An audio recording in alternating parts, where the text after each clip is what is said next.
Ladies and gentlemen, welcome back. Episode 64 now. That's right, 64 down. And we're getting to the tail end. Yeah, very, exciting very times. Yeah. It's been a bit of a journey, and I tell you what, getting here now, things are just starting to calm down a bit. I think we can take our breath for the first time, especially with us. I know, for a long time. We didn't even do this at the start of the season as well. No, So we were doing single episodes until probably just after mid-season, I reckon. Yeah, probably, yeah. And since we've got going on Thursdays, boy, we've been busy since. So I'm glad we can sit here. I think we'd be passed out. It'd just be like an hour and a half of just us sleeping. Yeah, I'm on the ropes here. I think they've got me. I'm dodging, I'm ducking, I'm weaving, but I'm on the ropes here. But no, very excited. Some exciting things in the works for summer. Champions League final night, end of season for the Premier League. We'll get some stuff sorted. So keep your eyes peeled. There's gonna be some exciting stuff there. But let's get straight into it, and let's get into what happened last night. I made a prediction video. That is a reaction video that would have gone out the day before this one went out about this game, but we have been treated. We have been treated to some of the, and this wasn't the high scoring affair we thought, but boy, there was chances galore. 64 shots for PSG across two legs, and 8 Woodworks hit, and 0 goals. I know, Whilst Dortmund just did what they did best, just hung in there, didn't two they? chances across 2 games, and Mats Hummels, my guy. He's getting some amazing props right now. I'm so glad I put him in. I'm so glad I put him in because what is the 2 man of the matches in a row? I think. Did he get it in the first? No, Sancho at the first one. Did he? Oh, But I don't think he deserved it. I think Hummels was incredible first leg. Yes, to be fair, Sancho had like 7 successful dribbles in like the first 15 minutes or something. But yeah, I mean, no one in this world would have, probably not, would have predicted Dortmund to make the final. I mean, to get past Atletico, which was hard in itself, but then to get past a PSG team with probably the best player in the world in it, keep him relatively quiet. Is he the best player in the world after this run? Yeah, you would expect a game like that for him to kind of announce himself in a Champions League sort of way. Yeah, because obviously he's done it, in front of the world at the World Cup. Yeah, but in a Champions League sort of semi, you'd expect him to kind of take the game, and he just didn't. To be honest, but credit to Dortmund, I thought they were unreal. Like they got a bit lucky, but they were good up top, and all their players stood up. They all stood up. I think in that reaction video, I tried to single it out, but other than for Schlotterbeck and Hummels, I couldn't really single anyone out because everyone was just good, but those who at the back were unreal. Oh. Yeah, like we're talking about the 5th best Bundesliga team this season, and quite easily the 5th best. They're nowhere near that. Leipzig hammered them a few weeks ago. 2 weeks ago? A week ago? Yeah, a week ago, basically. He smacked him about.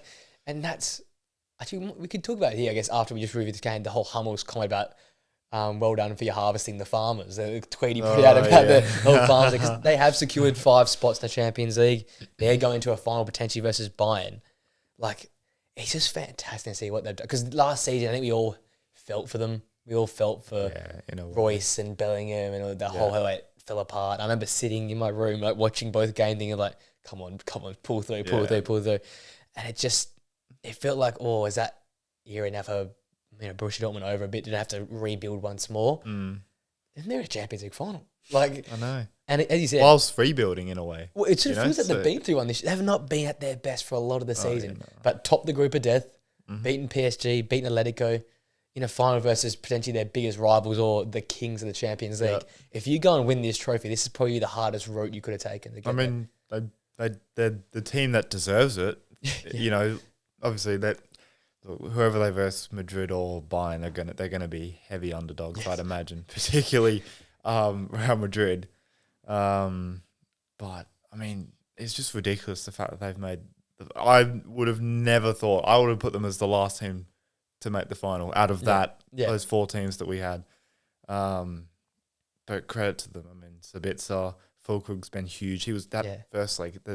It's an unreal finish. Out of nothing as well. People are saying Donnarumma should get down a bit quicker, but that ball has just flown past him. So, I mean, I just can't believe they're in the final. It's ridiculous because you look at their team on paper and you take PSG. You take 8 of PSG's players out of the 11, maybe? I think I take the whole midfield over the Dortmund team. I take we obviously take Mbappe. I think I take Barcola, the form he's in as well at the moment.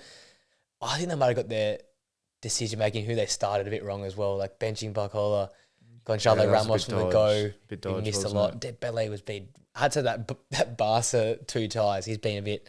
Do you think it was just one of those though, where you just like, is it poor finishing or is it just unlucky? You know, because I think Dembele and Ramos, man, that was some poor finishing. Dembele.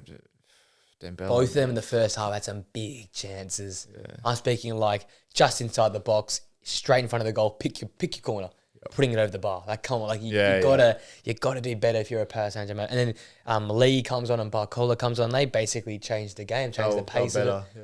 Yeah. I just thought, gee, Lee's played so much in Ligue 1. He's been a constant figure. Don't really know much about him, but from this game here, I've seen enough. I'm very impressed. We talked about Barcola a few weeks now. He's been fantastic. I don't get why he was on the bench. I mean, the guy played against Barca, started and killed it. And I get the whole getting Mbappe out wide, but as I said in my prediction, it's almost, if you want, put Mbappe down the middle, let him take the attention. Barcola opens the game up for you.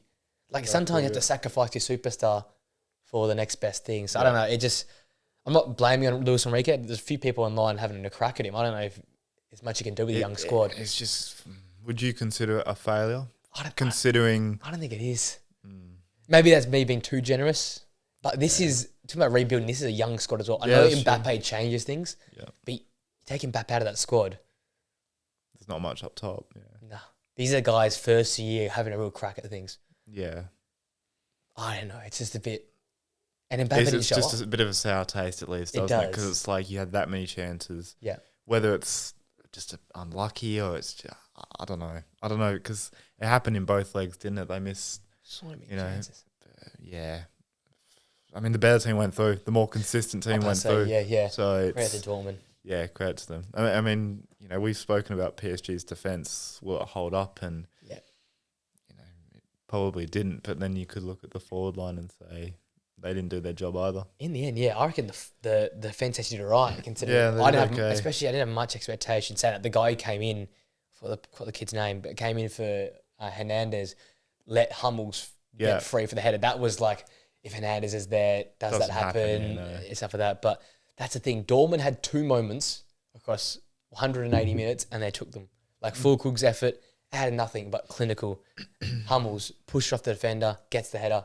And as much as it was a free header, you still have to get on target. Oh, yeah. Like we saw from PSG, you have to get the header on target. So fair play to them. And it's just, we'll get into another story in a bit, but like the whole Marco Reus thing, the Jadon Sancho subplot. It was just written in the stars, wasn't it? Has to be, right? You know, and now I'm a bit worried for my prediction, but it's almost meant to be Bayern and Dortmund now. Could you imagine? 12 years in the future, same place, same time.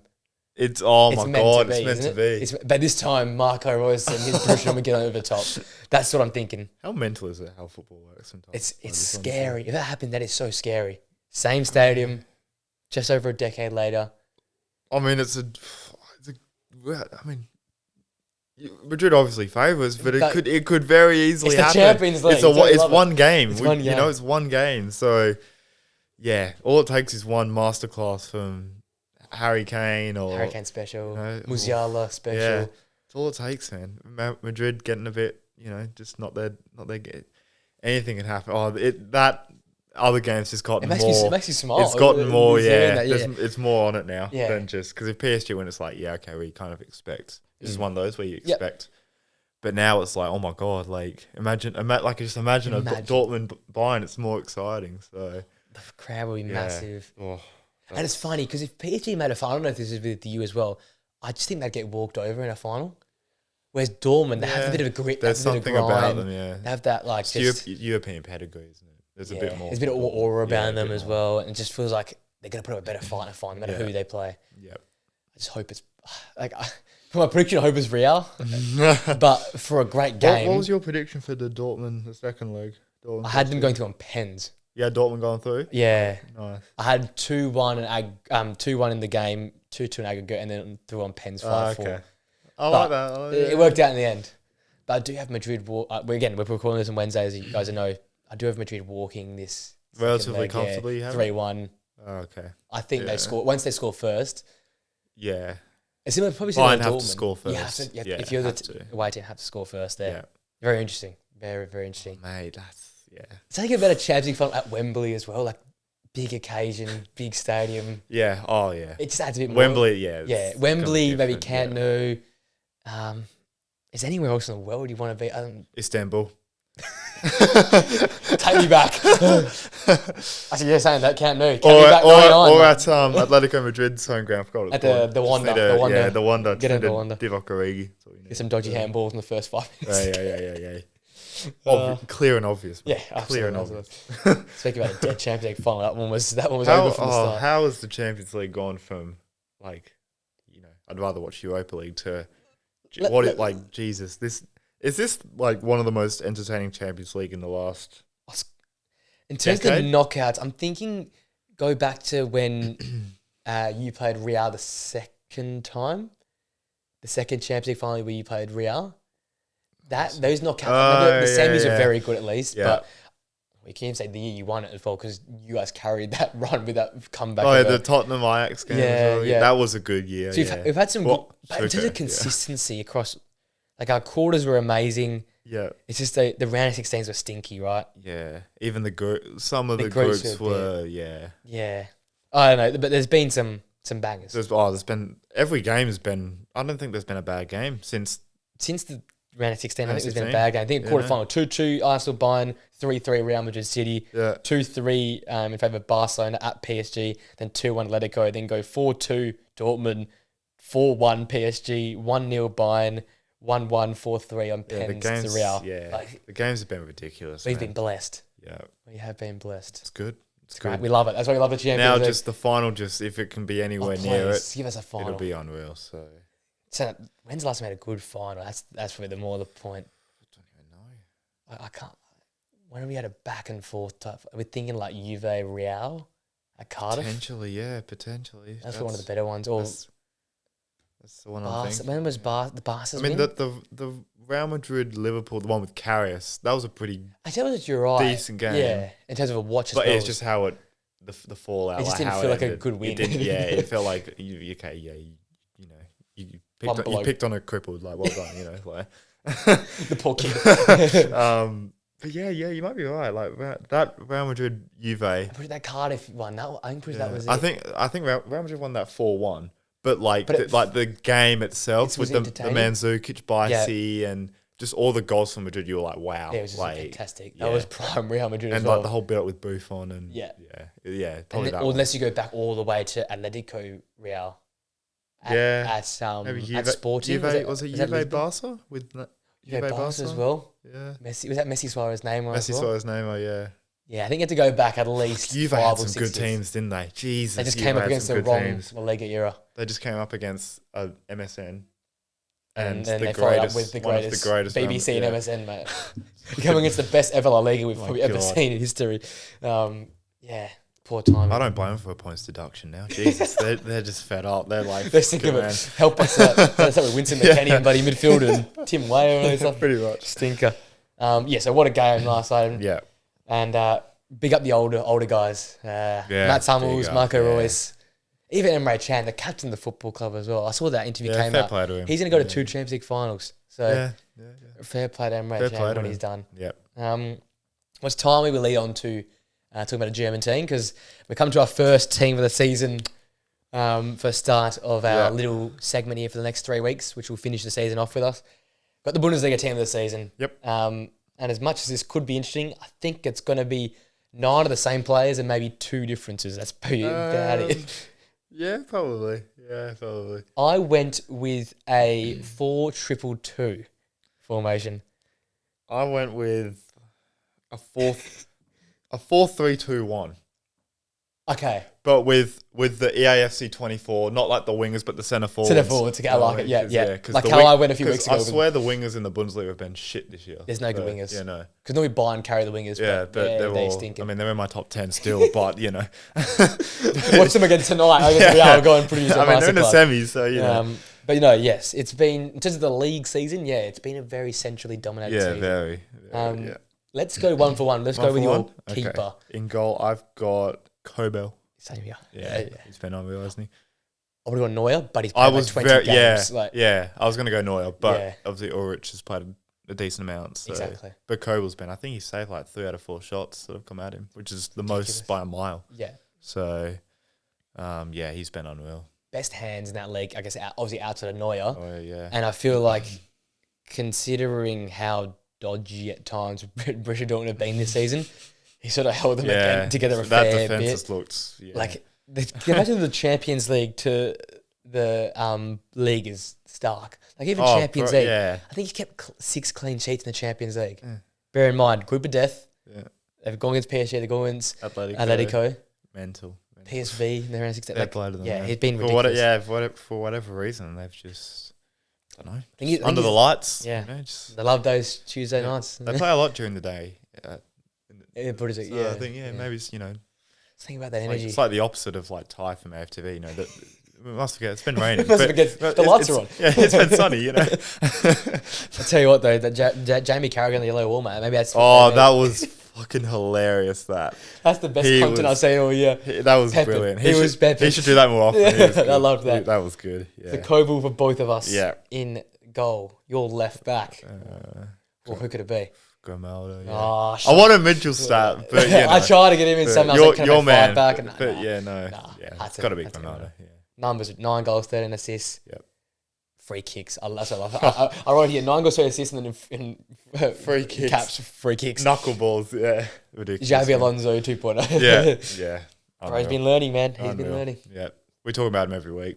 Yeah, so, bring on next season. I want to see him at the Euros. He's going to be a big watch in a back four with not the best team clearly So they could cause some problems, Spain. That younger team.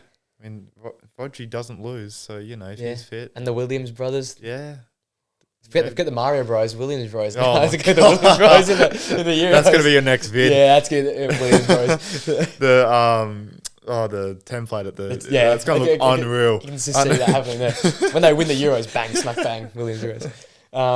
Should we get the obvious one right back down as well then? Yeah, Frimpong. Yeah, obvious. I see he's got the 9 goals, 7 assists, 30 appearances. Yep. Even he's come off the bench the last 5 or 6 games because I think they're just resting him and he just keeps coming on and scoring goals. Even ever since they've won the league, I feel like he's been the main one to keep the goals ticking and keep the performances up. He must hate alcohol. He must just be so focused that he's... Man wants that a new deal for he wants that release clause gone. He wants to go to United a knock and he's like, no, no. Get me away because my agent's going to say yes because of the money. Get me away from United as much as possible.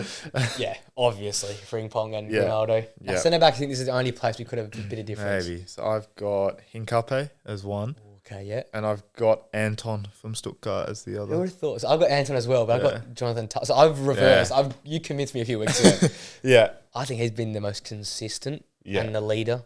But Hincapié as well. Yeah, probably I think you said a few weeks ago as well when we were doing our top 10, probably the better one. Yeah, absolutely. But obviously Tar being the leader, But Anton, both we got Anton. I love that. Yeah. 7 clean sheets. Probably, been...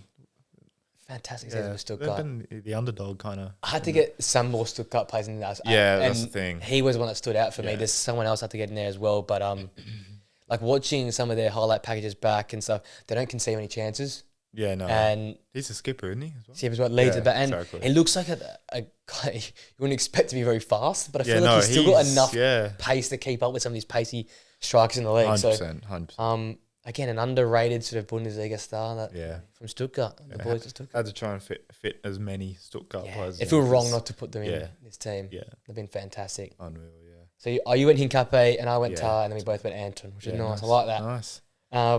Now, so you went 2 holders or 1 holder? I went with 1 holder and then 2 kind of box to box. So you go your 3 midfielders? So I've got Xhaka. Yep, same here. I've got Musiala.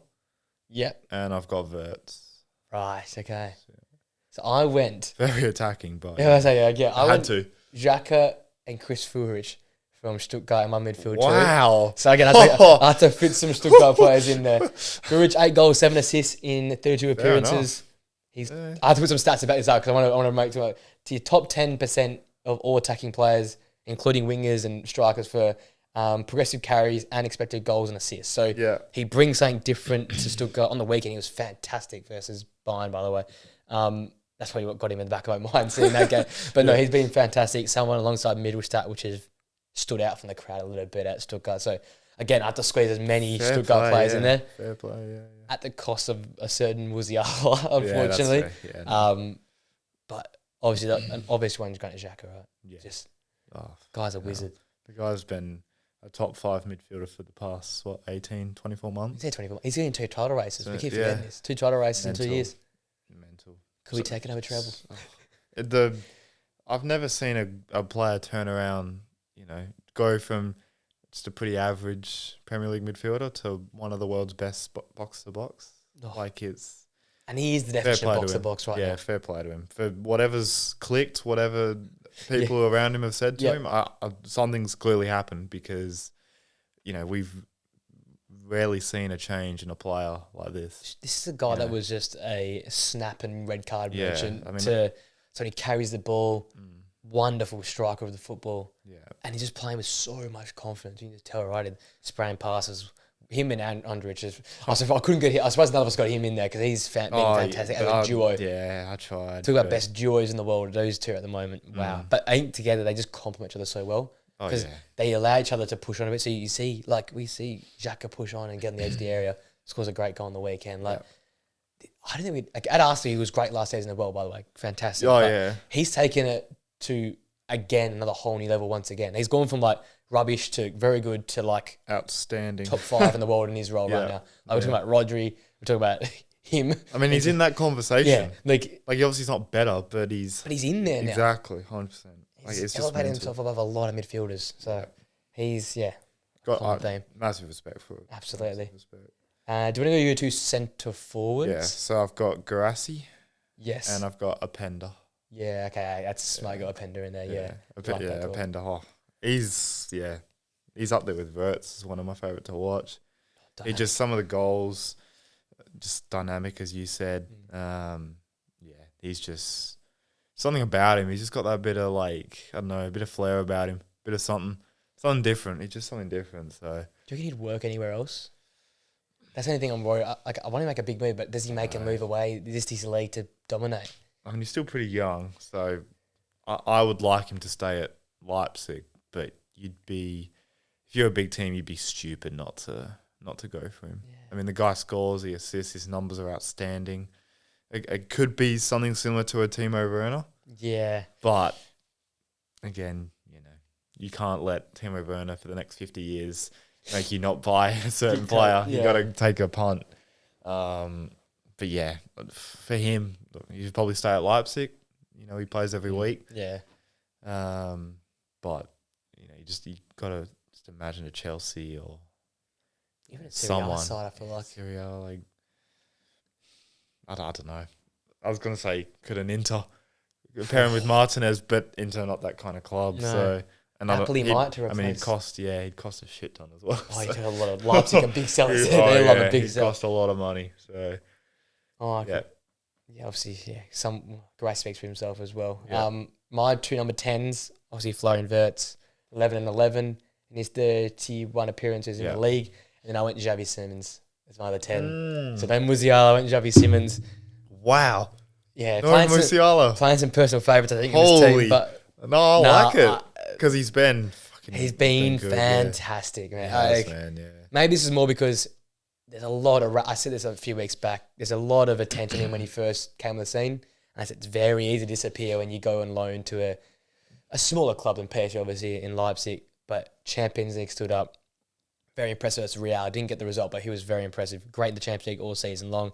Has produced some fantastic goals in the league. These 7 goals he scored in the league, I reckon 5 of them being worldies, out of this world. And he's probably had 10, oh my God, if almost. That went in. Yeah. It was him and last week. The slide tackle, the left footer, come on. You can't teach that sort of stuff. He's just a natural baller. He'll win the Puskas one. Absolutely. And next season, what I've seen from Zaire Emery, what I've seen from Vitinha, alongside this guy here, forget defending in that midfield. Just chuck them all in there and let them go and attack. Because would you do what Leipzig are kind of doing now, which is when they're defending, have him as a winger? So he starts on the left, but then on the ball he drifts inside. Would you sort of do it like that? Because they play that they play how I do this formation, the 4-2-2 in a way. Yeah. And they just sort of push him. And just because I think you don't want to, again, some of the Barca players, don't overwork this kid. Especially don't let him work defensively. Let him do all his work that way. Yeah.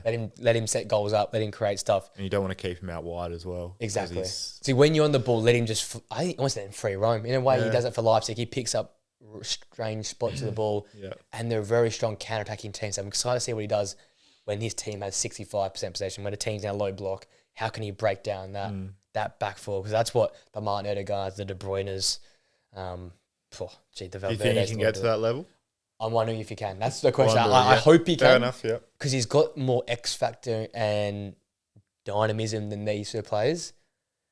But those sort of players, because they don't have that, they have that defence spinning past them. If he can add that defence spinning pass and the IQ to his game. Oh, Jesus. What stops him? What stops him? He's a little bit of a bromance, I'll be honest, but I love watching him. But this Bundesliga is full of players you just love watching play. Oh, yeah, there's a lot, it's such an exciting league to watch. Defensively, there's a lot of good players to watch. The fullbacks. Exactly, because every team plays 3 at the back, or 5 back, basically. Yeah, but every team plays. And even plays if they play for them, fullbacks are getting on and they just get their DMs to cover. So. But yeah, fantastic season for him. Yep. And we'll go to strength to strength, I think. And, Euros as well. Big Euros, yeah. For Netherlands. Not one of those guys. You'd imagine. Come off the bench, supporting that squad. Yeah, I think he might start. You can start. I hope he starts, but I think is that one step too far? Maybe, for a big year?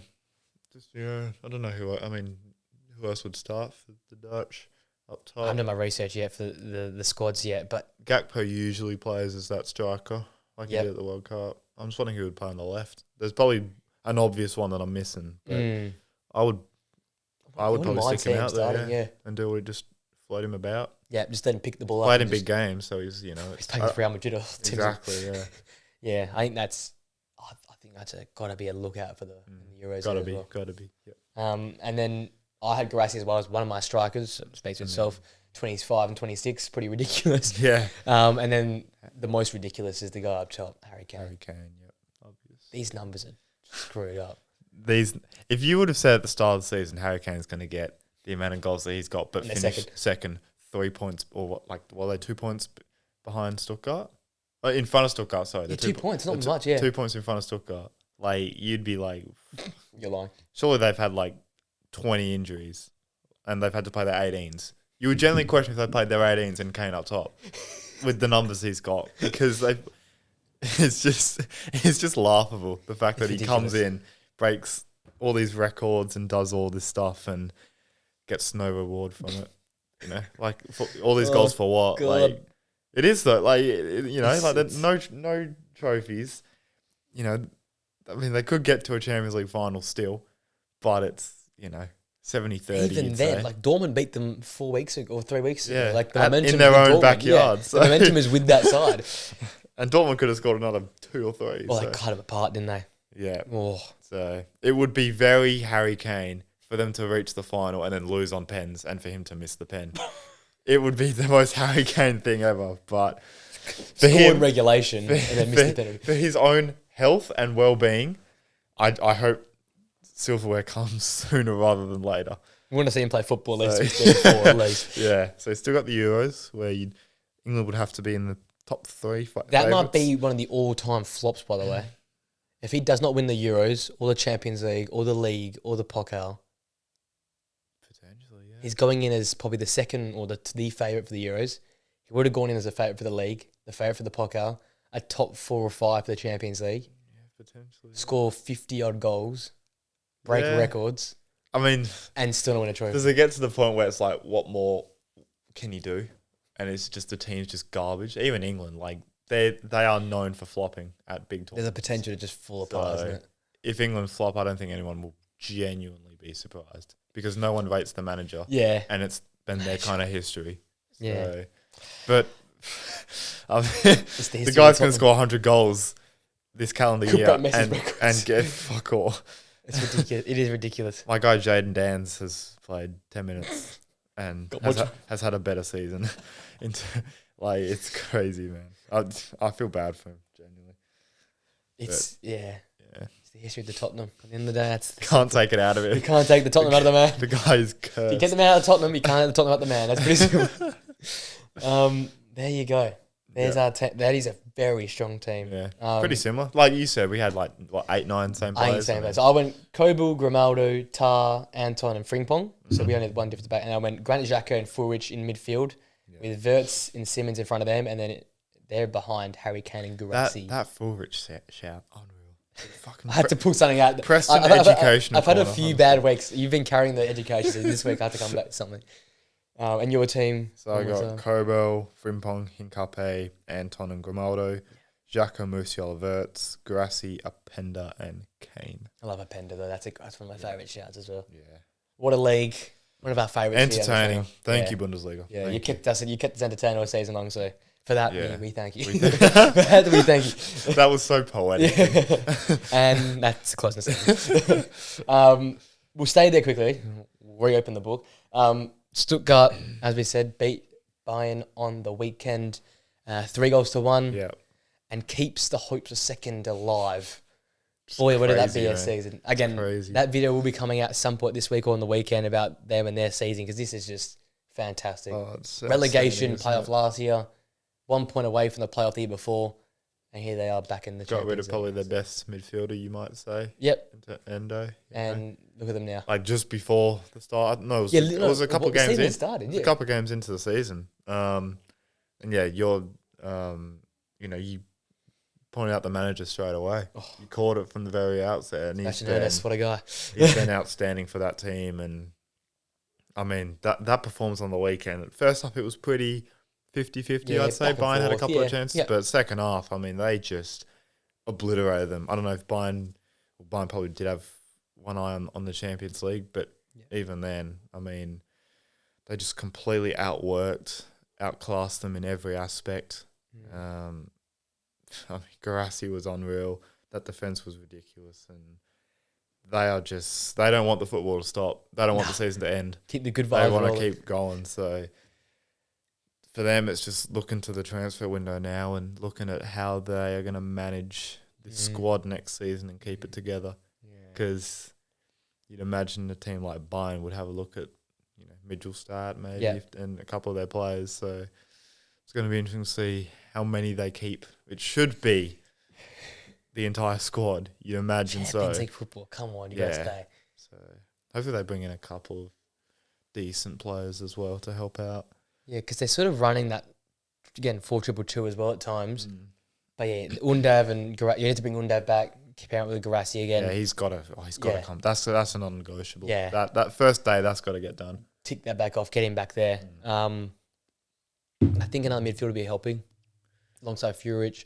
Yeah, just kind of depth everywhere. Yeah, add some support around the park. Yeah. Like, there's a few guys that came off the bench in the weekend. Like, Silas came off and produced one of his probably best plays of the season.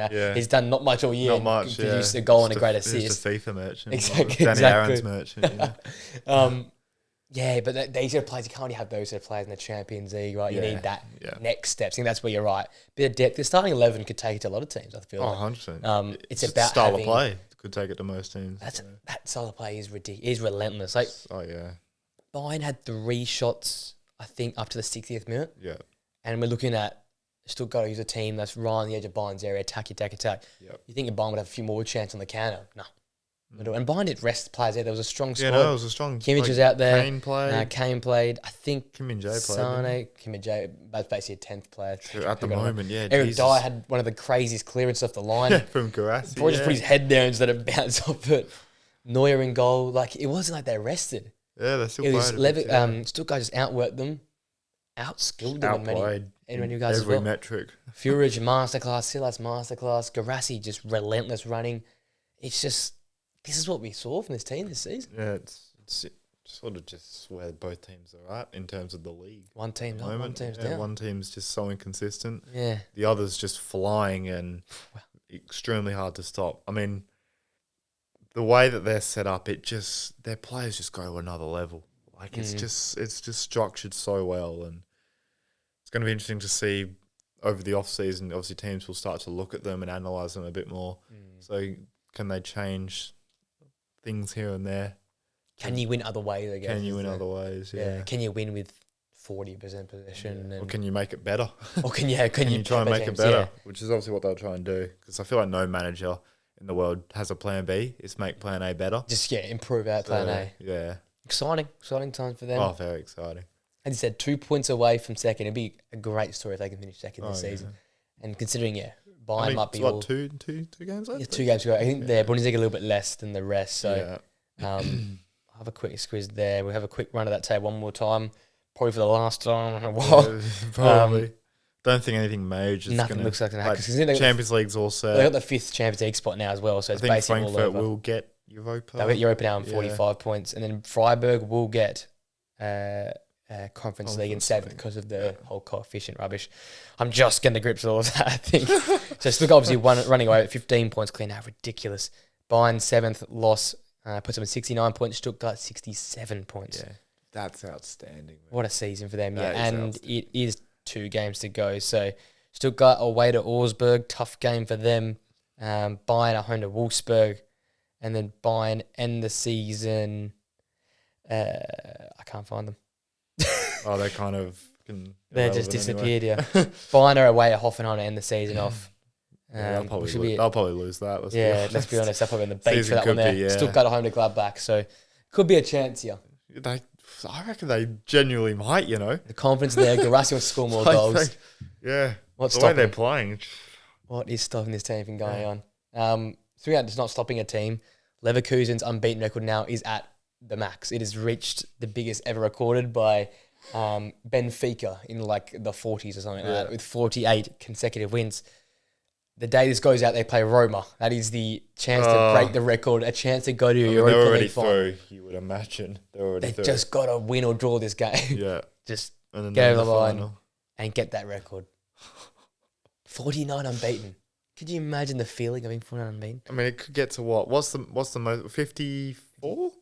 53? 53. So 2 league games, that takes you to 51. The Cup. 52. Roma 53. And 54. The final. 54. Wow. Since we started, it's been like, there's probably been a little inkling from both of us, like, okay, they'll eventually lose. But it's just, the performances have been obsessed with joke, man. He's obsessive now. Even now, you'd expect maybe, like, even if they're getting over the line, like they did a few weeks ago against, like, Mainz, where I think they won last minute. Yeah, really late on. Like, Dortmund, the draw, I think it happened, 2 weeks ago as well at home. Andrić scored the volley. Andrić did a really late volley. Stuttgart. That's right, against Stuttgart. Top 10. So you kind of thought, okay, performance is starting to dip a little. Maybe they'll just drop one. But they're going away and they're winning comfortably at Roma and they're winning 5-1 at Frankfurt, which I think we both said was a pretty tough. Yeah. But they just completely outplayed them and... I mean, they just don't lose. They can't. L's don't exist in never losing, man. Never losing. That's the team. Never losing. So yeah. And again, fantastic result. Like, the Roma one was like, oh my god, I was like very surprised. If they go unbeaten, is this the greatest achievement in football history? It's the greatest season in football history. To win 3 trophies without losing a single game. And keep in mind, it's not like they've drawn like 20 games. They've drawn, 5 and 6 in the league? Yeah, I think so. Let's have a look at their league draws. A lot less. They've drawn 6 in the league. A lot less than Arsenal. So. Cop that, Arsenal. Have it. They've drawn 6 in the league. Obviously, you can't draw in the cup. They've drawn maybe a couple in the Europa. 2 or 3 in the Europa. Yeah. So 9 draws. So if they go now win every game of the season, they've gone basically 46, 45 games wins with a few draws. Fantastic. Unreal, man.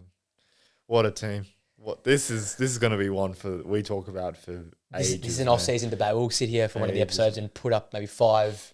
Think about some of the Juve teams. Yeah. Some of if you really want to try, we go to the old school Real and Barca teams. But I thought you were going to debate have one with Flynn, whether it's Arsenal. Oh, I wouldn't dare have him in an intellectual conversation about Arsenal related stuff. Yeah. Because just experiencing it, you sort of have to make it the all-time best. Oh yeah. Because I think we can all agree it's better than Arsenal because they win 3 trophies along with being unbeaten. So it shits on that one. Then you look at some of the treble-winning teams and you see how many losses these teams have had. Is it in the same conversation as United 99, Man City treble recently? Is it in that same conversation? I think it clears the Man City treble for the context. I think it clears the United one as well. Again, for context, United was a big club at that time. You think it clears? I think it goes those 2. Damn. I think you're talking about the Barcelona trebles with that. Oh, you have it in that. I have it in that category. I have it really high. Yeah. We're talking about a team that hasn't lost. I know. And has only drawn less than... they've got less than double-figure draws. Yeah. Yeah, I know.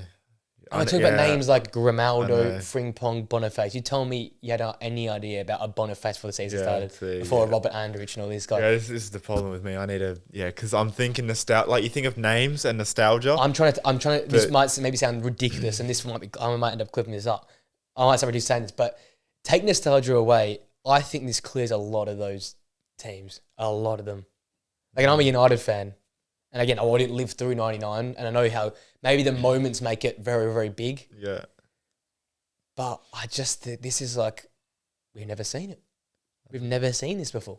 I have to look at what that Benfica team did, but I don't think they won a treble this because that was over 2 seasons. Well, that was like the 40s, wasn't it? Yeah. So you give a shit in wartime, mate. Half people bloody on the front line.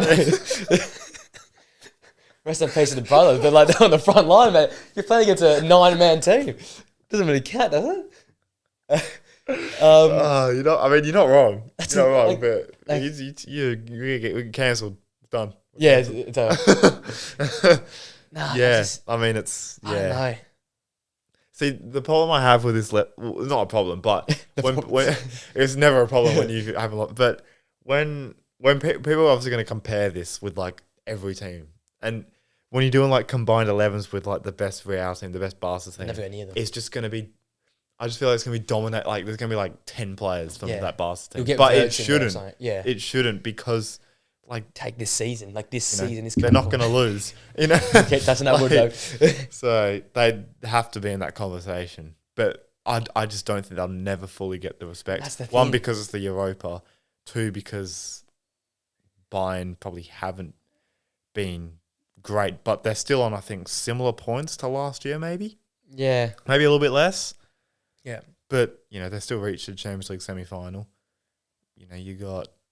Teams like Stuttgart and Leipzig, Dortmund. The battle for the top 4 was probably the most competitive it's been for a little while. A long time. So, it'll get disrespected, no doubt, but it shouldn't. It's just we've lived through it. Yeah. Like, this is one of those things you can say to your bloody grandkids. I lived through Leverkusen never losing a game for a season. Never losing, Like, it's maybe I'm having a bit of recency bias and stuff like that, but I just feel like I don't think you got to overhype it until it gets that nostalgia. Exactly, because no one's done it. Yes, we'll look back in 20 years. Maybe it will get more respect than deserved. But right now, we need to hype it up as much as possible to try and get it on that same level as United and the Barcelona and the Juventus squads. Because I just feel like you're right. If you gave me a like a Barca early 2000s team and this team, I'm picking every single Barcelona player. Yeah, like there's no way. Like I'm not picking. Heredesky over like Victor Valdez or something like that, or I'm not picking, Jeremy Frimpong over Danny Alves.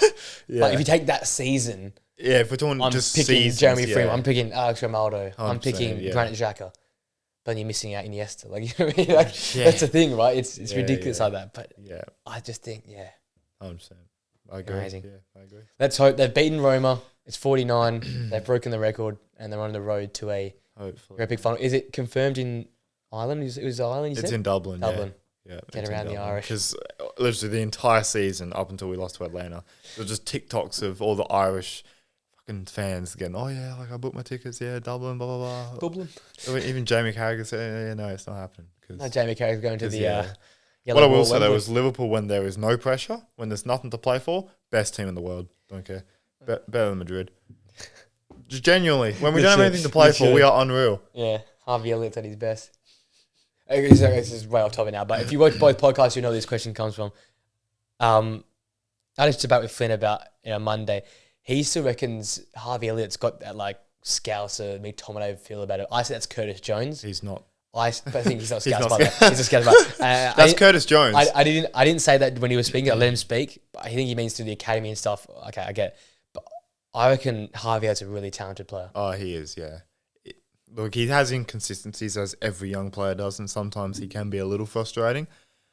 But I put a lot of the way he's been managed this year down to Klopp, because he's put him on the right wing. Yeah. And he's not quick enough in the Premier League for that. And two, he's been outstanding as a central midfielder this year. He's been unbelievable. He's big goals. The fact that a guy like Curtis Jones starts over him most of the time pisses off a lot of Liverpool fans. Yeah. It does. So, he's one next year where I'm really looking forward because I really hope the manager puts a lot of faith in him from the start because he's got a lot of potential to be a really good player, man. Will he slot him in? I had to say, I was biting my tongue for like a good minute. Your face suggests something was going to happen. I was like, what's he going to say now? And then you're like, slot him in. I had to say, I think was it last week or 2 weeks ago? I said I've already had enough of these slot machine. Slot him in, Let me slot it's going to be non-stop. But if he wins, trophies, I don't care. Okay, keep going with if he flops, the memes, I can just see it already. The Breaking Bad memes will come back out again.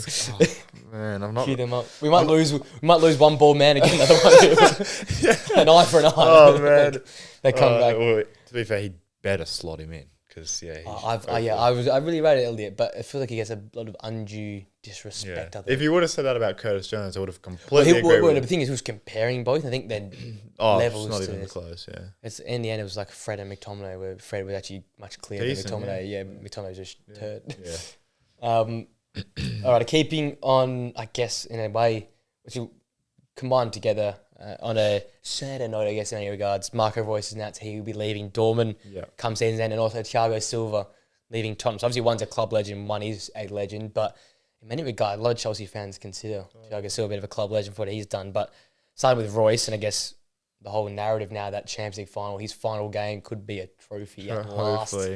Like I've got here, he's missed 219 games across 12 seasons. Due to the ankle, the soft tissues. He had a bad run there for a while, didn't he? He scored 169 goals, 130 assists over 426 games. Obviously missed out in the World Cup as well, which is even more devastating. 12 seasons there. 3 times Bundesliga Player of the Year. Like, on his day, one of the best. One of the best forwards.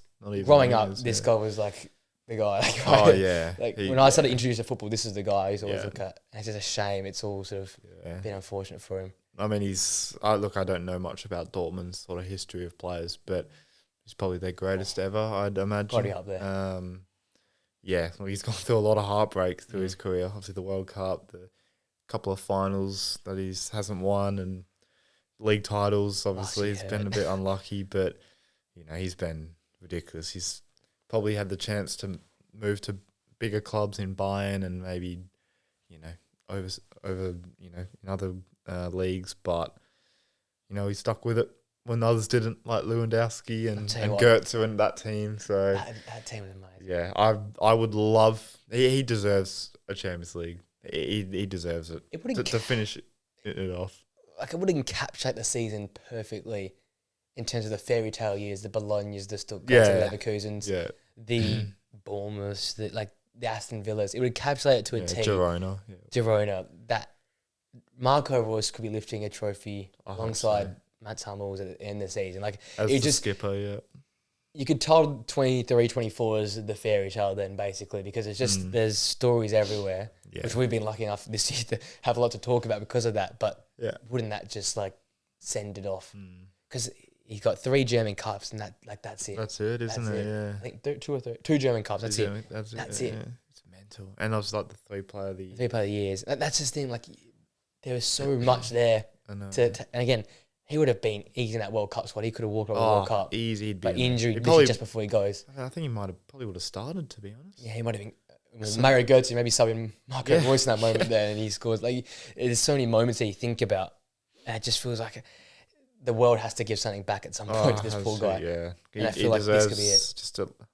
He just has a couple of major honours, but at least one. He deserves it, but they're going to be massive underdogs. Yeah. But hopefully full of confidence, as they should be, because they've beaten some serious teams this year. The emotional backing, surely, of that in your back in mind, where you'll go 20% harder in that game there. I hope so, man. And then obviously the other one was Thiago Silva leaving Chelsea, which as I said, a lot of Chelsea fans consider him a bit of a club hero. Which the way is mental. Lands there, wins the Champions League, and up there with some of the best players they've had along the years. They've had a lot of solid players that chose them especially defenders. They had some elite defenders over their time, and I think he'll go up there again, one of their best defenders of all time. Yeah. Considering what he's doing at 38, he's still probably their best centre back. Yeah, it's ridiculous. You look at Colville, you look at Badiashile, Disasi, all these players. You think, no, I want Thiago Silva still nowhere near the level of a 39-year-old who's on his last legs. So. He's been fantastic again this year, and he's probably my favourite centre back of all time. Oh. I just love watching him. He's such a good leader. Good with the ball at his feet. He's always accountable for his own actions. Yep. Has never blamed anyone or anything. Just such a good professional, and he's outrageous. What a career. Another big loss for Chelsea in terms of how they filled that leadership hole. Yeah. So you've got now a bunch of 23-year-olds. Yeah, because they've gotten rid of a bit of experience. Like they got rid of Azpilicueta. Yep. Alonso left a little while ago. Yep. You lose Christensen as well. Christensen, obviously. Rudiger. Yes, they've lost a lot of experience and a lot of just good players at the back. So, yeah, it's pretty sad if you're tough. a Chelsea fan. Yeah. But it was probably the right time. You can't keep relying on a 39 to be your best player. But I mean, it's the complete opposite of Royce in terms of he's won everything. Oh, he's gone in every single league. The guy's won everything. He's been the best player in different leagues. 3 leagues, you almost say. He's been the best player in his team. Best player in his team in a couple of leagues. So, just good career for Thiago Silva. Great career. Absolutely superb. I think that's a bit of an understatement. Career. Handy career. The only bad thing is the 7-1. That's anything against his resume. Yeah, it's against a lot of their resumes, by the way. That will forever. But that's just for Brazil. But as in terms of the world, far bigger problems in that game than Thiago Silva. Let me tell you. I'll tell you what. Yeah, they walked into the midfield. Yeah, Jesus, that was a ghostly midfield that night. But for Brazil, I tell you what. All right, let's move across to Spain. And we'll talk about the top 3. Actually, we'll talk about the top 3 and the bottom team as well. We've got Girona beating Barcelona the second time this season 4-2. Yeah. It's got 8 goals against this Barcelona side.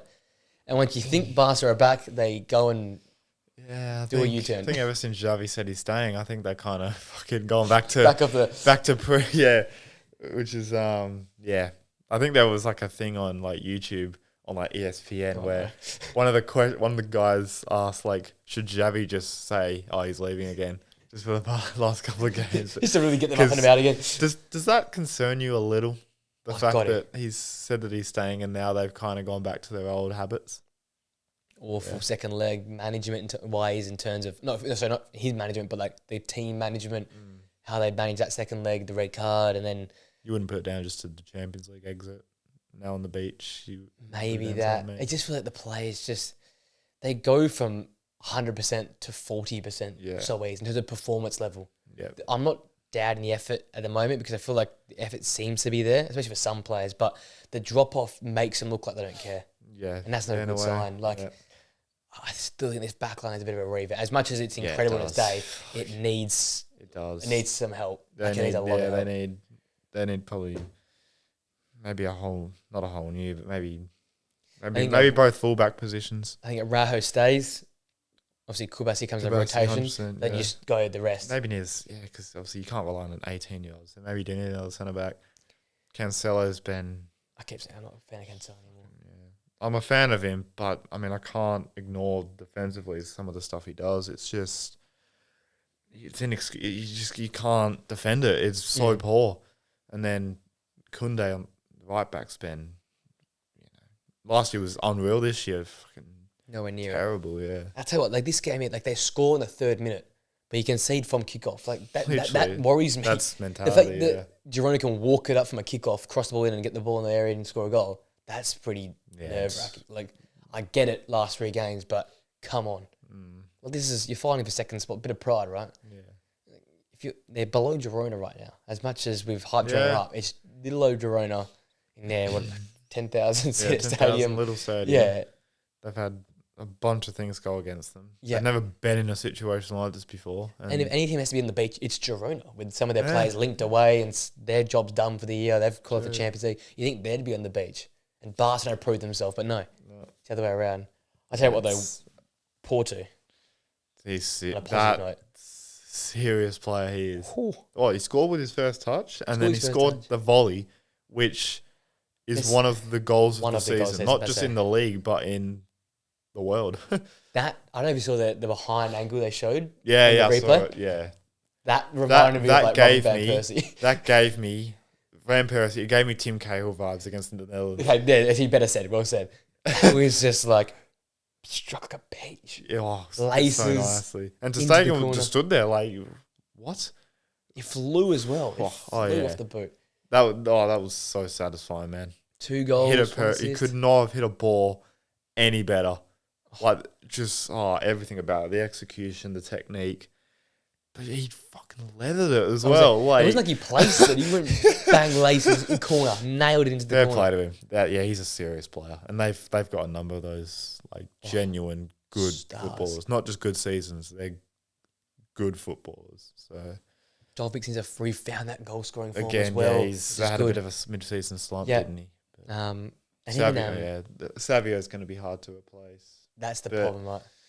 Yeah, I mean, look, they just got to back themselves as a transfer committee. They found a guy in Savio. Just try and find a player similar. I know it's obviously a lot easier said than done. One of the best wingers in the world, But you just got to back yourself in. Just try and keep as much as you can, but then try and bring in as, a decent amount. I guess to the point though, like Ivan Martin had a good game here, and I think Girona, like we said, it's a philosophy system. So you doesn't have to be a Savio, I guess. It's someone who can do what Savio would do. They're running, the relentless running up the line. Obviously the moments of brilliance, you can't really replicate that, but the ability to find the likes of Porto, to find the likes of Big, Segankov, all these guys, that's what you need, right? You might not, because it's going to be impossible to find a Savio. Unless you buy him back yourself. You don't find a Savio like that. Just something similar. You've got to find someone who can do that job. Because I think Girona, like I think we've said since the start, they're a system which is so engaging and exciting, but that's also handy because if you get someone to learn that role in that system, what's saying you can't get some white dude to do what Savio's done this season. Like that's literally it. And that's what's exciting at Girona, because I think with Girona, we still go with Bologna, with all these up-and-coming teams. If they stick to their guns, if they stay playing this, we're going to play our system. Yeah. We're going to attack. We're going to be, ourselves. We're not going to fall down to anyone. We're not going to change our system for Barcelona, away or home. We're going to attack it like the way we attack it. Yeah. What's saying they can't do it next season? They keep doing it with the players they've got. 100%, yeah. Very exciting for them and very nerve-wracking for Barcelona. Yeah. Yep. Yeah, we're going to have a few videos like that over the off season, but Barca's a lot of that's a huge watch, isn't it? Changes to make. That's a huge watch, Barca. I'm going to keep in mind Euros as well, so it's going to be a rush, a mad scramble for 1 month to get everyone everywhere they need to be. Yeah. Visas. It's going to be difficult for clubs. Yeah, it's going to be a big challenge, especially with how many clubs are changing managers. We could be seeing a lot of slow starts. That's the thing. When do the managers get done? Do they get done before the Euros or after the Euros? I think you got to get them before, because you got to sort out transfers and stuff like that. It's going to be funny. Yeah. You wouldn't want to be a club looking for a manager after the Euros or during the Euros. You got to get it done now. Think about stress. Like what Liverpool have done. Yeah. Like what I guess Barca have done with confirming. Yeah, West Ham lining them up as well. Which is a bit of a, I don't agree with the appointment. Yeah. I think if you're going to change managers, you kind of get someone that's has a better CV than Moyes. Like that's all he is. He's a similar style of football. Yeah, he's won a bit more. He's taken a couple of teams to like Europa League finals and stuff. But I would have thought someone like an Amorim, someone a bit more exciting in a way. What was the deal with this? So is it Amorim not wanting West Ham, or West Ham did not want Amorim? Don't know. Maybe a bit of both. Maybe Amorim. And that was really awkward because Amorim had to come out. Flynn told me Amorim had to come out and apologise to the sporting fans for leaving mid-season. Maybe there was a bit of that, just a bit of guilt. Like, I shouldn't have done that. I don't want to go. I think he said even before he left that he was going to choose Sporting over West Ham. It was just simply to... So strange. But yeah, look, West Ham fans got what they wanted at the end of the day. Will it work though? They made their bed, now they got to sleep in it. So, yeah. If it goes wrong, no disrespect, but couldn't happen to a better fan base. I'm sorry, but it's the truth. Like it's I think it's quite embarrassing the way they've treated Moyes. I know they've been pumped a couple of times, like the 5-0 in the cup against Liverpool. The one against Palace wasn't good, but the writing was pretty much on the wall in the Palace game. Like the players have sensed it probably from the club. This is the frustrating thing I hate about this era we're in currently, where like players are just down tools come match week 20 they do, don't or they? 30. Yeah, when they have a sense it's not going to be too easy for them, or they're not up for anything, they'll just go and say, the manager can cop it. And again, I've been this guy saying that's been, let's play more progressive, as back these sort of like progressive managers in. And as always, there's always a place for the, you know, pragmatic style of football and the David Moyes of the world. But you can't play David Moyes style of football when you've got Ogbonna and Zoom at the back. Exactly. And Soufal and Emerson. It's not like Bowen's having a 5 goals, 5 assists season. No. Like your front line have been ridiculous. And I'm worried that the Kudus and Paqueta and all these guys will leave. I'm worried they're going to get out of here. And that, like, David Moyes won them a trophy. Exactly. He's taken. They're challenging for Europa for the past what? I mean, last year was an outlier, but during COVID they were 5th, 6th. If you count this year and then you skip last year and the year before, there's 3 seasons now for Europa League football. Unreal. And they've won a trophy in between that. Yeah. And the blip. Like, they've had some great. They've beaten some big teams. You know. You know, West Ham fans think they're fucking, you know, top. They generally think they can challenge for the top 4 with the way they're acting. Yeah. Like, this is a team that were, you know, back at, what was their Upton Park. They were, you know, 15th, 16th. Yeah. Moyes comes back side come the turn of the decade. Yeah. So, yeah, I don't know. I do second you in that. I think it is quite, the way it's ended as well is quite, and that's what I don't enjoy, as I said, about this era. The way that I just feel so sorry. Players just turn on the manager. He's given everything for that club. He came back after originally being sacked. Yeah, again, he didn't have to. Yeah. Didn't have to. Could have easily said no, but came back to help them out of the sicky situation. Has won them a European trophy. Imagine saying that, 3 years ago? West Ham will win a European trophy. Unreal. That's the thing. He hasn't been given a squad to go and play exciting football. You try and play on the halfway line with like Bonner and Zuma, you can see 10. Forget 5, you can see 10. And like Kudus has come in. He was unreal at Ajax, but you wouldn't, like, Man City wouldn't go and buy him. Liverpool wouldn't go and buy him. Now, Liverpool fans are like, oh my God, buy Kudus. Yeah. Why? Because of David Moyes. David Moyes made him work. So, yeah. It's very, very harsh how it all ended up. Yeah. You know what? He'll easily get another job. Easily. Could you see if it all falls apart again for a new manager, do you reckon they try and... Because that'd be so ironic that he'll come back and save him again. I would love for him to say no. Get stuck, go straight away say no. Don't even pick up the fucking phone. As soon as you see the chairman's name, just... Hang up. Block. Because I tell you what, Lopetegui... It didn't really work at Wolves. Gary O'Neill's done... He wanted out of there pretty quickly. Gary O'Neill did much better than what he did with the exact same squad, by the way. No one really different. They signed 0 players. It's the same style of football, isn't it? It's not, is it? Maybe because it's a Spanish name. It does it for you. Yeah. It is a bit more attacking, but... A little bit. As I keep saying, you can't play on the halfway line with these centre back. And Mavropanos probably the most mistake-riddled centre back in the league. You got Zuma. Again, love the bloke. Tries his heart, but he's slow as a wet week.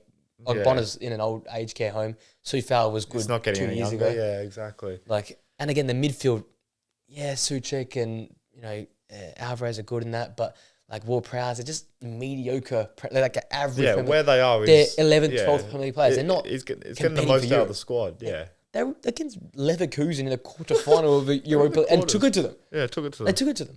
If a couple of things went their ways, particularly in the first half at West Ham. At West Ham's game. They would have been drawing the tie. They would have been 2-0 up at half time. And then it would have been big time. Yeah. Game on. Big time.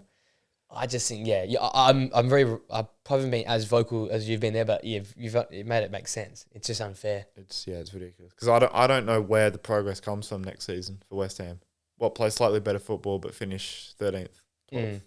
Gee, and Tony would love you saying that. He's such a big fan of... I just don't get it. It's just mental, It's just...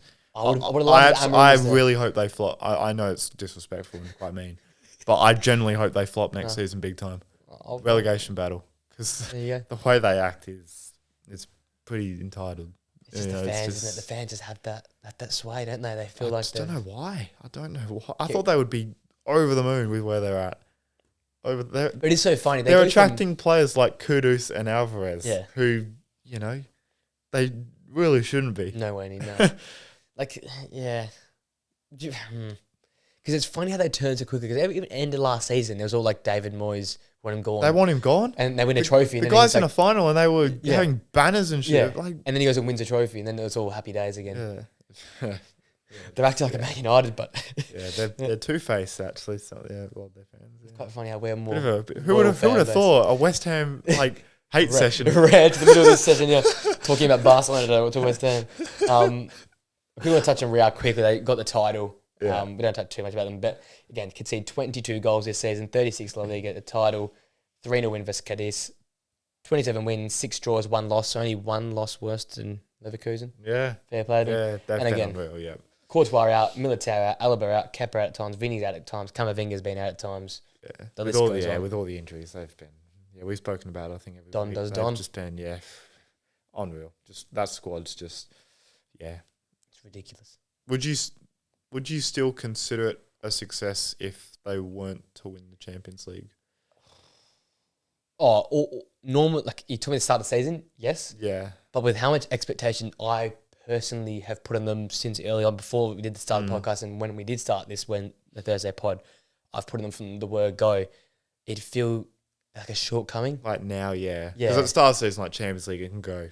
Either way, but after a month or so, when you saw what Bellingham were doing, and you saw how they'll just, again, the aura had come back when they were coming down from like 1-2 goals down to beat teams. You're like, this has a bit of feeling about it, right? Like the Almeria game, we talked in that game, they were 2-0 down at home to bottom place Almeria middle of the season. The way, and again, dodgy calls and like whatever, but the way they turned that around. Yeah, they still did it. Like that's what they've had all season, so it'd feel like they have to go and win it. Yeah. And it would fulfill my treble call as well. Yeah. Yeah. So I'd love that to come true. Yeah. But yeah, it's a great season no matter what. Yeah. Because of what they've achieved and how they've gone about it. Did they win the cup? Or no? They won that Super Oh, Cup, the Super. but not the Copa del Yeah. Rey. Okay, so it's still two trophies. It's a yeah. poor man's trophy. It's like the Carabao Yeah. Cup for the English people at home. It's probably the wrong question to me to ask this because it'd still be 2 trophies. It'd still be 2 trophies. But yeah. Jesus, oh my, what do I think? Madrid are going to win 4 trophies every year. Oh my God. It's just them. Because their team is, man, it's ridiculous. And again, I would love to them to win one more before Mbappe gets there, just for like Vinicius and for Rodrigo and for Bellingham, just so their legacy solidify before he gets there as well. There's nothing to take away from Mbappe, but it'll take away from them when he gets there. Yeah. And I want Don to get one more with a team that's... It's still great, by the way, but it's not Man City's team. It's not... They're playing with no striker all year. Like, Hostley's a charity, man. Bro, that guy Bro's a is charity. a waste man. He is a waste man. Given penalties, given honestly, tap-ins. man, how the fuck is he at Real Madrid? How does he... We need to do the Stoke all-time 11 here where players who play for big clubs. Does Don have kids? How old's Hostley? Like 27? Does he have like a 27-year-old daughter, and Hostler's like, I see this, wagwan, Don't go like wagwan. I see this clip on Instagram. It's like when your parents they don't treat you like indifferent to your siblings, and it's like Don Carlo walking down the plane holding Rudiger's hand, they're like arms linked down the plane. It's like, why is Don armed and armed Rudiger down the plane? What's going on here? He's just that sort of man. We love the man. I love that guy. Yeah, just Hostler's he's just such an outlier, man. But what is I don't know how many goals or how many goal contributions he has. I think it'll be double digits. But I know he has missed an absolute shit ton. He gets given them. He gets given chances. Did you see his volley on the weekend? He had one chance, and it almost hit us. It was that far. Really catch it. But I mean, he still plays, so he must be doing something right. Or he's trains hard. Yeah, a bit of Scott McTominay trains hard. Good for the hard. boys. Good for the dressing room. Yeah, good for the lads. Good for the lads in there. There seems to be a lot of those around, doesn't there? Good for the boys. Yeah, gets around the squad really well. I think like to say. Alrighty, and then finally finishing off for the league this week, Almeria. Good round of applause. Second win. Second win of the year. What a football club. Force Almeria. Are they bottom? They're still bottom. They're still 14 points. I thought by the way. Cadiz would be. Nah, Cadiz are still. Or if they picked up a couple. 10 more points, something ridiculous. 10? Yeah. Did they gain that many points? Almeria were on 14. I think Cadiz were on like 20. I thought Cadiz were on 7. Oh, I thought it was 14 and 17 last time we checked. Let's have a look. Did Cadiz pull away? Oh, I haven't even checked. We're a run for Cadiz. They have 26. Yeah, so 9 points clear. Jesus. So a bit like Liverpool when there's nothing to play for. They just so we got the second best team in the world when there's nothing to play for. Cadiz. What am I? What a time! Wait, how many games are left? 4. Almeria are relegated. So they're not. Cadiz aren't completely out of it. So could we be seeing one of the best comebacks in there? Who's the team? Mallorca, who I like as well. I like Mallorca. They've got to a final of the cup. Yeah, got to the Copa del Rey final. Jesus. They're a tough team to beat. I think they beat Atletico. They beat Atletico 1 at their place. I'm pretty sure they beat them. Was that 2-0 or was that 1-0? I think it was 1-0. They beat them at their place. Yeah, that stood out. They've beaten someone. Yeah. Celta have broken away a bit. So, yeah, literally is Mallorca versus Cadiz for the final. Yeah, Jesus. Final relegation Yeah, spot. Mallorca probably just need to win one. And then it's done. Yeah. But exciting time for the bottom. Almeri's second win. Well, maybe what a time to be alive. Keep an eye on it. Maybe keep an eye. I just don't know. I love how we're keeping an eye on Almeria, but we both didn't know Cadiz are catching up. Yeah, we have our favourites here around this channel. We're going to follow Almeria. They saved us a forfeit, so yeah, exactly. We'll follow them next season in the what do they call it? The Hypermotion La Liga 2. We'll follow them in that one. There, no doubt they'll Almeria Ultras here. They'll have the relegation bounce, and then get them back up. They'll go 34 games without a win, and then they'll win last game of the season. So we'll have another forfeit, no doubt. So. Get around the Almeria Ultras. Yeah, fair play to them. Fair. By the way, their keeper was ridiculous in this game. They he had 10 saves and they kind of 27 shots and 70% possession, yet they couldn't score a goal. So the back line, Almeria. Just one of those. One of those games. Just can't get that line. We move on to next. We've all been there. Yeah, one of those. It's 0-0, lads. Still 0-0. Yeah. It literally is still 0-0 many times with Almeria. And then quickly in Serie A again, the league's dying up a little bit. Atlanta's still keeping it interesting for 4th place. Only team to win. Only team to win in the top 14 sides. Everyone during the weekend. Top 14. I'm pretty sure everyone else. Holy God. Everyone else dropped points. That is just a sign of beach. No one cares. That is the literal definition of it. They are all on the beach. There was more results in the bottom than there was at the top, I'm pretty sure. What the fuck is going on with So there was 2 wins. So all weekend, there was 2 wins. No, 3 wins. 3 wins all weekend. Sassuolo got a win, they're 19th. Verona got a win, they're 14th. But again, still close to relegation. And the other team to win was Atalanta, who now go 4 points behind Bologna with a game in hand. And then after that, they'll have 1 point gap if they win with 3 games to go. It's kind of like genuine, because Atlanta are the only team still have something to play for. Yeah. In Europa League. That's the only, yeah. So the other teams have got nothing. Every team's got nothing. Roma are basically out of it, and they've got Europa League to focus on in terms of the actual competition. Inter are on the beach. And even that, they're now kind of on the beach. Milan on the beach. Going to Leverkusen. Yeah, exactly. Live. Juve beach. It's basically just... Juve have been on the beach probably since the Inter game. Since they lost 1-0. Since they lost 1-0 to Inter, yeah. Yeah. And then the bottom, it looks... Sassuolo got a big win, which keeps it interesting. So Sassuolo 19th, 29 points. Udinese 30 points in 18th. Empoli 32 points in 17th. They got a big draw. Frosinone, again, another draw to keep their great unbeaten run going with 32 points. Cagliari 15th, 33 points. Verona 14th, 34 points. And then Lecce 37 points in 13th. So still the bottom half is still crazy tight with 3 games to go. So we'll circle back at that at some point. Yeah. The next few games. And then the championship. I did a video about Ipswich going up. They did go up. They secured it. Great fun day win. Yeah. Attacking style of football again prevails. Kieran McKenna. Good on him. The scenes were so good at full time. How good. Amari Hutchinson, he's going to be one to... They've got to get him back somehow. You would think Chelsea would kind of be like, let him go back. Yeah. Because he ain't going to play. As good as he is, he won't play for Chelsea, but he'll be an interesting one for Ipswich. I think he's already said he wants to stay. He would love to stay, yeah. But yeah, I mean, fair play to them. They deserve to go up easily. Leeds were just... Of course, Leeds lost. It's just always going to happen, wasn't it? Yeah. They're just traditionally known in the championship as bottlers. For whatever reason, whether it was under Bielsa or Daniel Fark. They're Fark right now, yeah. They're... Look, it's worrying heading into the playoffs. If they don't go because who have they got? Norwich or West Brom? West Brom? Norwich the first one. So it's Norwich and Leeds and West Brom and Southampton. And 2 ties. Leeds and Southampton are at home first? No, Norwich and West Brom host the first 2 legs. They host away. The first. That's dangerous for Leeds especially. I back Southampton. I think Southampton should go well. They're probably the most formed team out of the top bunch. Yeah, the 5-0 against Leicester's kind of just the one where you go. But even then, Leicester were really hitting their straps there. Yeah, that was a bit. I worry for Leeds. It's been concerning their last month. If they don't make it through with the money they've spent and the players have got in the books, it's going to get really ugly. Yeah. Again, this would be like a few years ago. Defensively, they concede a lot of goals. They got some good players going forward, like Gnotto and Somerville, and Archie Gray's been a good midfielder. What a player he's been. but that defense is just. Ampadu. They're just so leaky, man. Like 4 against QPR, another 2 against Southampton. Saints the weekend. There's another one in there. I swear, was it Middlesbrough 4 or was that was that Leicester? I swear there was another one in there. They copped 3 or 4.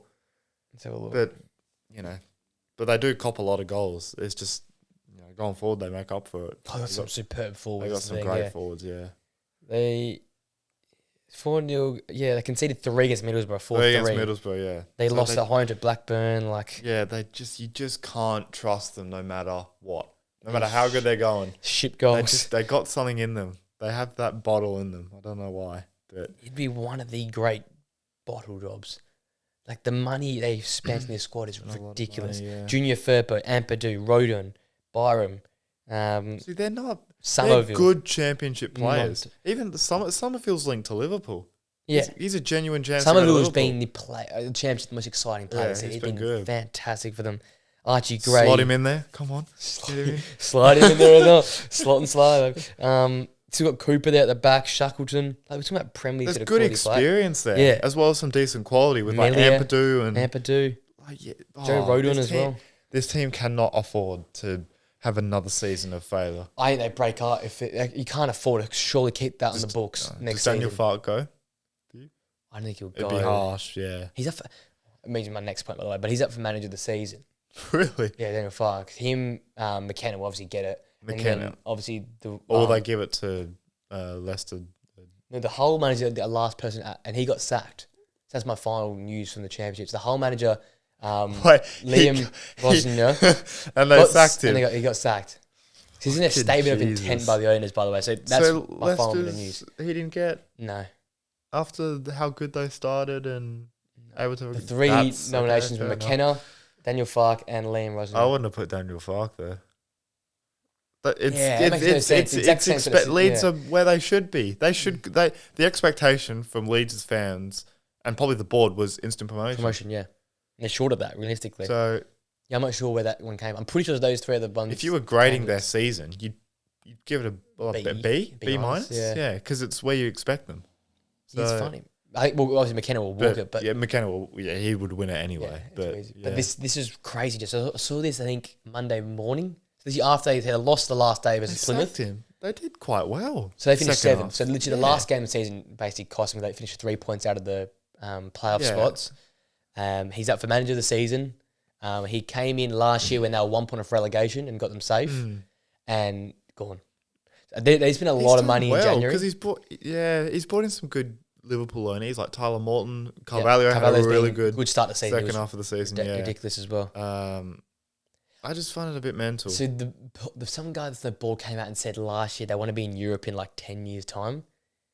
Hull City, which is fair play. I want to know what that brother's smoking. Yeah. I want to pack Give me some of this. What? So he came out and said that. So maybe that's where they're coming from. But boy, you go and sack a manager of the season who just finished 7th in one of the most top-heavy Hull City European football. Oh my god! I think it was 10 season when he said they wanted European football sometime soon. Well, you better put in a $2 billion for Hull. Fucking hell. Their squad's nowhere near some of the top teams. I get having confidence and maybe a bit of arrogance. You got a bit of money, you're owning a football club, but that's just crazy, man. He said the managers' outcomes and ours don't align. I mean, they finished 7th. They were still a decent effort. I said it is such a top-heavy league this season. Southampton, Leeds, Leicester, Norwich. You got a lot of top-heavy talent there.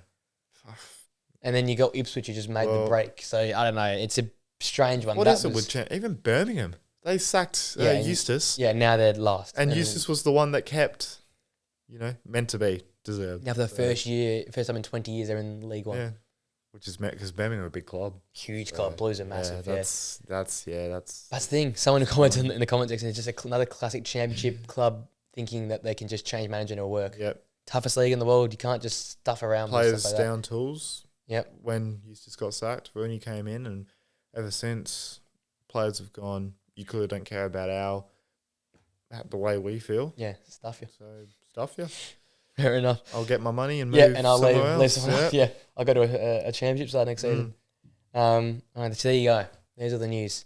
playoffs be exciting to follow. They might kick off tonight, the first legs. I think the League One did. Because Bolton and... Yeah, I saw the highlights on... Well, I didn't watch them, I haven't watched on YouTube. I was gonna watch them. Instead of classics, I'm going to have to watch it tonight. So give an eye on that. Is it tonight? I'm assuming they'll kick off tonight because the Champions... Soon, they might wait till Champions League semi-finals are done before they start. They might do next week. League One was on... League One.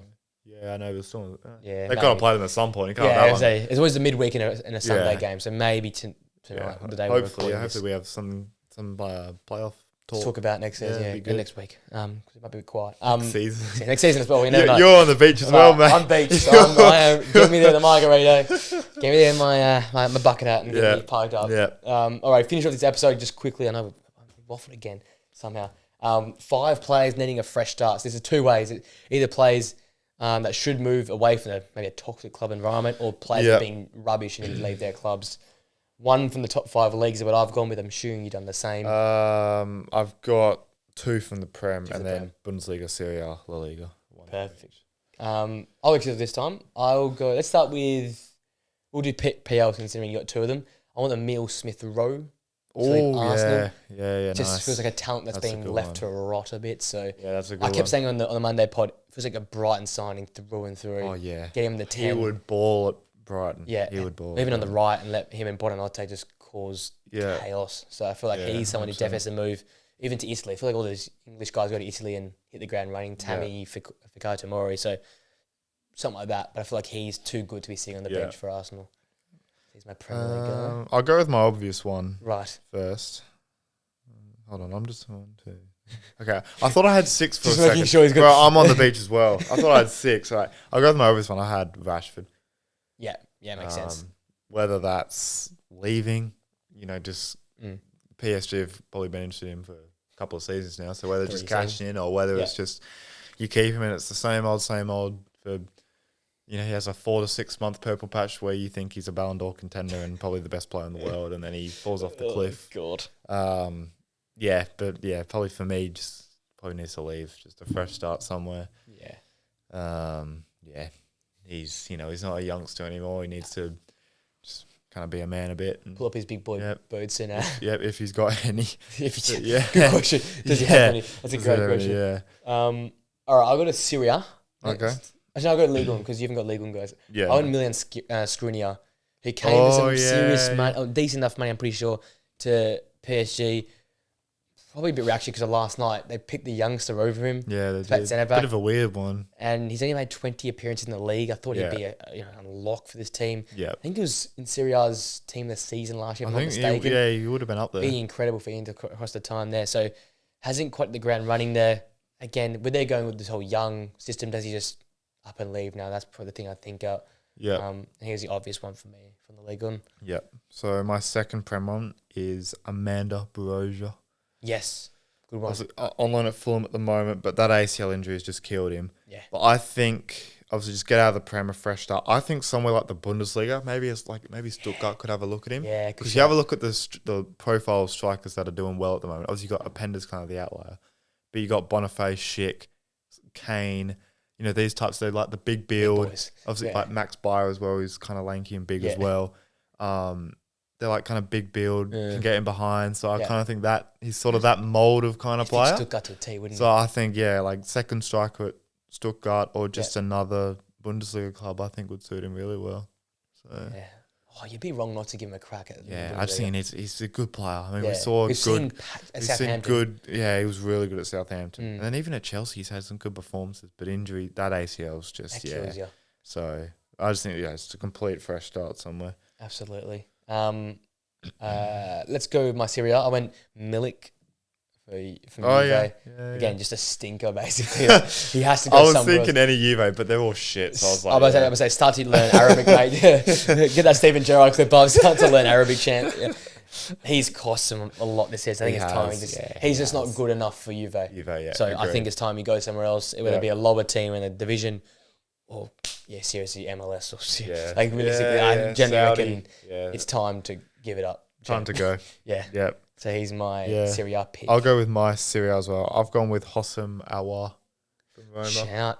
Good shout. It was like hyped at, I think Leone was at, with like Lacazette and those kind of types of players. It was linked with Arsenal a lot and like a lot of Premier League clubs. And it's gone to Roma and he's on the bench a lot. His performances have been quite average and he's just plateaued and kind of just been just an average sort of Serie A midfielder. Not picked, not played. De Rossi trusts, Pellegrini and these guys over him. So fair shout. I like that one. Yeah. There's a lot in Roma as well you can think about that might not. Yeah, it's a lot of day next season. We were thinking about Tammy Abraham. Yeah, as Tammy well. Abraham. Lukaku. Well. Yeah, Lukaku's probably the obvious one we should have gone with in the end. Yeah, for 38 mil. I'm a little bit different with my next one. I went Brahim Diaz in La Liga. Ooh. Because I don't think he's going to get a sniff. Or do you think I just think a proper... Ooh. This guy's fantastic footballer. Like his goal on the weekend. I just think, again, look at that game against Leipzig where they won 1-0. Carried it. But when Mbappe comes as well, and if Rodrigo isn't going to get sold, where does he fit? That's a good shout. Where can he fit? Really so this is the other way around, where he's too good to just sit on the bench sort of thing, right? Yeah. I think any club, anywhere, in any continent, in any land, should take Brahim Diaz. I'd take him Manchester United any other way. Yeah. Small guy, very good at the ball. His feet can play on the right or down the middle. I don't think they're going to sell him because they've said he's going to be like the next like Modric or something. Yeah, they shouldn't. But for him, he's like 5 or 6 deep. He's not going to get into that midfield core at the moment with the 2 older guys staying and Tchouameni and Camavinga and Bellingham dropping back in there now. Yeah. How do you get to that side? Playing week in, week out. Yeah, that's... I maybe love that. Maybe just go on loan. That's a good shout. Join Isco at Betis, something like that. I don't know. Oof. That's a good combo. He could do a bit better than Betis, I think. I feel like he needs to be a star player on a team, though. Like, he needs to be a big guy on a team. But I think he should be playing in, like, the best of the best competitions. It's Champions League football. I think, he's well... Does he go and take Xavi Simons' spot at Leipzig for a season? Ooh. And play that really exciting... Maybe, just go on ball. Football. Good do, yeah. Something like that. Yeah. I just think he deserves better. It's a good shout. I like that. That's my guy. I'll stick in La Liga and I will stick at Madrid. Yes. And I've gone with Kepa. Ooh, no, he's on loan, obviously. Yeah. But third choice keeper now because Lunden's just miles clear of him. And when he goes back to Chelsea, Madrid won't buy him back, I wouldn't imagine, or get him back.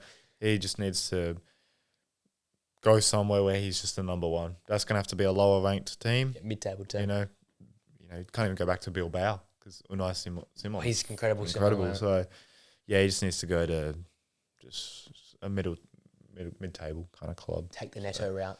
Yeah. Genuinely, with him. Yeah. Because Neto, I was never really sold on, but now because he has to make saves and see more of the football, he's decent. He's a decent keeper, right? So Kepa could be that, just a decent keeper. We'll have his odd boo-boos like Neto. And his stinkers in there. Yeah, have his stinker, but still good enough to be... Get him off the park. He's still a number one at a team pushing Conference League, I feel like, or a team in Conference League football. Yeah. Not quite the top fours. Yeah. And then it's a similar sort of feel again with my 5th guy, and I think you might back me up with this, Matisse Tell. Oh, you've got some worldies in there. Someone that's, again, disrespected in this Bayern team, and you've been a big, advocate for this. Yeah. And I'm jumping on that. I'm jumped on that bandwagon. I'm true that train. Not to boast, but the first episode I called it. He called this. And he is a superstar, and if Bayern aren't going to play you, get the hell out of there, man. Yeah. Go to the rivals. Go to Dortmund or go to Leverkusen and go and show them what you're missing out on. The problem is, I think he signed a new deal. I know. I think he did sign it, but this is again probably one more for a loan because you're behind Harry Kane. Yeah. Muller looks like he ain't leaving. Yeah. As much as we think he should go, he's not leaving. Musiala is still being forced to play on the left. Sane and Koeman and Gnabry, they'll stay. No one will. So where do you break in? Because they trust in the old heads. Yeah. Saying if Eric Ten Hag comes there and manages, he might like it. Oh my God. He might like that sort of young exuberance of the player. So maybe that works out in the end. Yeah. That's we're going too much presuming there, but I think he needs a move somewhere if he ain't going to get promised football, get the hell out of there. Yeah, that's fair enough. I like that. My last one is Kim Min-jae. You need to go back to Napoli. Yeah, maybe not leaving, but just a clean slate. Just forget this season. Just a new manager comes in. Maybe Tuchel will stay. But yeah, just needs a clean slate. Just needs a manager that's going to consistently play him week in, week out, and has the same confidence in him. Yeah, that the manager at Napoli had in him. So yeah, he just needs a fresh start. He's still such a good centre back. You can see his quality, but he's just lacking so much confidence right now, which is why he's making these stupid mistakes. Which last year you'd be like this is just not him. Yeah. So, yeah. I'm not giving up on him. No, I think of all those players, though, none of them really gotten anywhere near the heights. Maybe Kvaratskhelia. Yeah. Even Osimhen, through his high standards, haven't been at his best. Hasn't been 100%. So. Yeah, true. Interesting where they go. There you go. There's our 5. 5 players need a fresh start. Season. There we go. Episode done. Waffling done for the week.